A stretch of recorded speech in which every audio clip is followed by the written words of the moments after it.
জানো বন্ধু, ভালোবাসায় পড়া ভালো, কিন্তু মায়ায় পড়া নয়।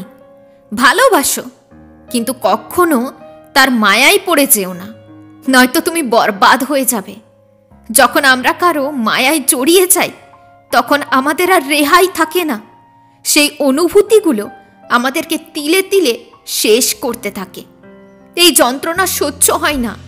দূরে কোথাও পালিয়ে যেতে ইচ্ছে করে, কিন্তু যাওয়ার সময় পাগুলোও এগোতে চাই না। একটা সম্পর্ক কখন কষ্ট দেওয়া শুরু করে জানো? যখন আমরা সেই মানুষটাকে নিয়ে হাজারো স্বপ্ন দেখি, কিন্তু সেই মানুষটাই যখন একের পর এক আমাদের স্বপ্নগুলো নিজের হাতে ভাঙতে থাকে। আমরা তাদের কাছে ভালোবাসার আশা করে বসে থাকি, আর তারা আমাদের ভালোবাসাকে নিজের পায়ের তলায় ধূলিসাৎ করতে থাকে। এমন সময়ে আমরা তাকে ছেড়ে বেরিয়েও যেতে পারি না। বারবার মনে হয়, তাকে ছাড়া একা থাকবো কি করে? পারবো কি তাকে কখনো ভুলতে? পারবে কি অন্য কেউ তার জায়গাটা নিতে? পারবে না। এভাবেই কষ্ট পেয়েও আমরা তাকে ছাড়তে পারি না। আর অনেক সময় ছেড়ে গেলেও তার মায়া আমাদেরকে তার কাছে টেনে নিয়ে যায়। আমি মনকে বারবার বোঝাই, কারো মায়ায় জড়াস না, ভীষণ কষ্ট পাবি। তখন কষ্ট পাবি তুই, আর চোখ থেকে জল পড়বে আমার।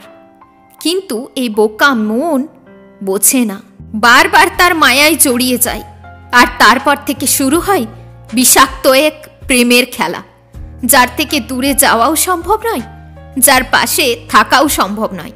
এই রকমের ভালোবাসা যা তিলে তিলে মানুষকে শেষ করতে থাকে, আর তার সাথে একটু একটু করে আনন্দও দিতে থাকে। ভালোবাসার অবহেলার দোটা নাই, আমাদের জীবনটা তছনছ হয়ে যেতে থাকে। তবুও আমরা সেই মানুষটাকেই চাই, কারণ আমরা যে তার মায়ায় পড়ে গেছি। তাই যত কষ্ট পেলেও আমরা তাকেই চাই।